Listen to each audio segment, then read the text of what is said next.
आज पढ़ा रहे हैं अध्याय 14 में। हेडिंग है सूचना का अधिकार अधिनियम 2005 की प्रमुख प्रावधान निम्नलिखित हैं। एग्जाम में आएगा सूचना का अधिकार। हेडिंग है अध्याय 14 में सूचना का अधिकार अधिनियम 2005 के प्रमुख प्रावधान कौन कौन है। एग्जाम में आएगा, क्या लिखिएगा, कैसे क्वेश्चन आएगा, जानिए, सीखिए इसको। सूचना का अधिकार अधिनियम 2005 के प्रावधान कौन कौन हैं। सूचना के प्रावधान का क्या अर्थ है और क्या समझते हैं। आंसर क्या होगा, एक होगा। देखिए पहला क्या कहता है, समस्त सरकारी विभाग पब्लिक सेक्टर यूनिट किसी भी प्रकार की सरकारी सहायता से चल रही है, गैर सरकारी संस्थाएं व शिक्षण संस्थाएं आदि विभाग इसमें सम्मिलित है।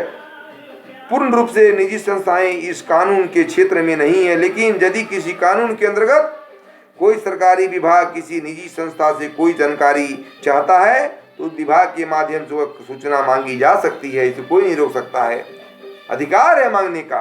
दूसरा पॉइंट, प्रत्येक सरकारी विभाग में एक या एक से अधिक सूचना पदाधिकारी बनाए गए हैं जो सूचना के अधिकार के अंतर्गत आवेदन स्वीकार करते हैं, मांगी गई सूचनाएं एकत्र करते हैं और उसी आवेदनकर्ता को उपलब्ध कराते हैं। तीसरा पॉइंट, जन सूचना अधिकारी का दायित्व है कि वह 30 दिन अथवा जीवन व स्वतंत्रता के माध्यम में 48 घंटे के अंदर, कुछ मामलों में 45 दिन तक मांगी गई सूचना उपलब्ध कराई जाए। चौथा पॉइंट, यदि जन सूचना अधिकारी आवेदन लेने से मना करता है, निर्धारित समय सूचना सीमा में सूचना नहीं उपलब्ध कराता है अथवा गलत या भ्रामक जानकारी देता है तो देरी के लिए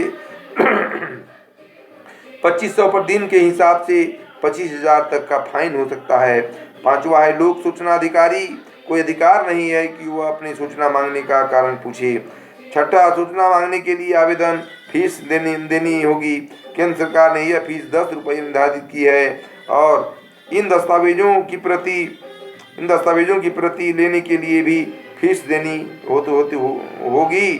केंद्र सरकार ने यह फीस 2 प्रति पृष्ठ निर्धारित की है, लेकिन कुछ राज्यों में यह अधिक है। यदि सूचना निर्धारित समय सीमा में नहीं उपलब्ध कराई गई तो सूचना मूल्य दी जाएगी। और 8वां पॉइंट है, यदि कोई लोक सूचना अधिकारी यह समझता है कि मांगी गई सूचना उसके विभाग से संबंधित नहीं है तो यह उसका कर्तव्य है कि वह आवेदन को 5 दिनों के अंदर संबंधित विभाग को भेजे और आवेदक को भी सूचित करे। ऐसी स्थिति में सूचना मिलने की समय सीमा 30 दिन के स्थान पर 35 दिन होती है। और 9वां पॉइंट है, लोक सूचना अधिकारी यह आवेदन लेने से इनकार करता है तो परेशान करता है तो उसकी शिकायत सीधे सूचना आयोग से की जा सकती है। सूचना के अधिकार के अंतर्गत मांगी गई सूचनाओं को अस्वीकार करने, अपूर्ण भ्रम में डालने वाली तथा गलत सूचना देने वाली सूचना के लिए अधिक फीस मांगने के खिलाफ केंद्रीय या राज्य सूचना आयोग के पास शिकायत कर सकते हैं हम।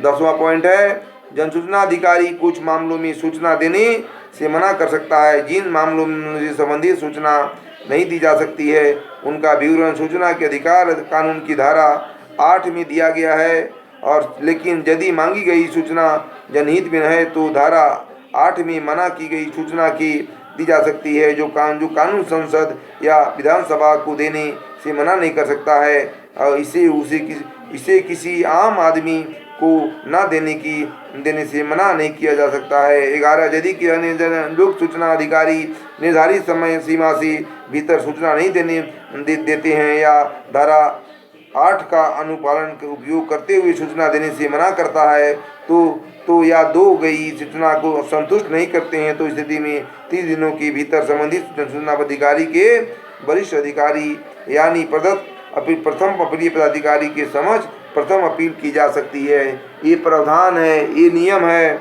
और अगला 12 पॉइंट है, यदि आप प्रथम अपील से भी संतुष्ट नहीं है तो दूसरी अपील 60 दिनों के भीतर केंद्रीय या राज्य सूचना आयोग जिसमें संबंधित है के पास करनी होती है। सूचना का अधिकार अधिनियम 2005 की धारा 8 के अंतर्गत यह आम जनता को निम्नलिखित सूचनाओं को उपलब्ध कराने की मांग करती है। ऐसी सूचना प्रदर्शन जिसने भारत को स्वतंत्रता एवं अखंडता, राज्य की सुरक्षा, कार्य योजना, वैधानिक या आर्थिक हितों विदेशों से संबंधित पर विपरीत प्रभाव पड़ते हो या अपराध के लिए दस्तावेज करता हो। अगला पॉइंट है सूचना जिसे किसी भी न्यायालय या न्यायालय खंडनीय द्वारा प्रकाशित किया जाने से रोका गया है अथवा जिसके प्रदर्शन से न्यायालय का उल्लंघन हो सकता है तो उस पर कानूनी कार्रवाई की जा सकती है। हाँ, अगला पॉइंट है सूचना जिसकी प्रदर्शन के संवाद या राज्य विधानसभा की विशेषाधिकार प्रभावित होती है। क्या होती है? विधानसभा प्रभावित होती है। वाणिज्यिक गोपनीयता, व्यापार गोपनीयता व बौद्धिक संपदा के से संबंधित सूचना जिसके मार्ग प्रकाशन से तीसरे कक्ष के प्रतिष्ठात्मक स्तर की क्षति पहुंचने की संभावना हो, जब तक सक्षम पदाधिकारी इस बात से संतुष्ट नहीं हो जाता कि किसी सूचना ऐसी सूचना का प्रकाशित जनहित में है।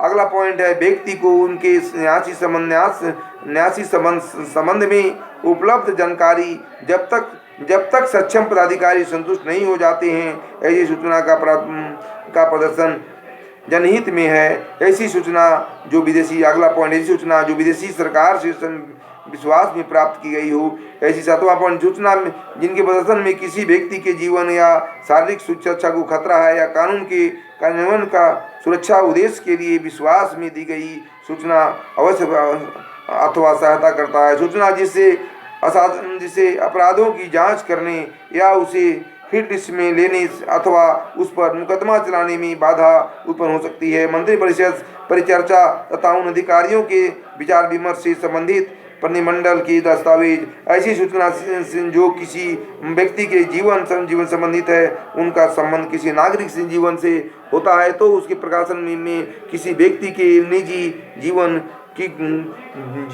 जीवन को गोपनीयता भंग होती हो। उपयुक्त के अतिरिक्त सूचना की लोक सूचना अधिकारी सूचना कराने की अनुमति दे सकता है। सूचना के अधिकार की प्रक्रिया को आम नागरिक हेतु पालन करने हेतु सरल बनाने के लिए विभिन्न विभागों में सूचना अधिकारी की नियुक्ति की गई है। इस प्रकार हम कह सकते हैं कि जनता के प्रति सरकार को उत्तरदायी बनाने में सूचना के अधिकार अधिनियम के बिना विशेष भूमिका का भी आप निर्वाह कर सकते हैं।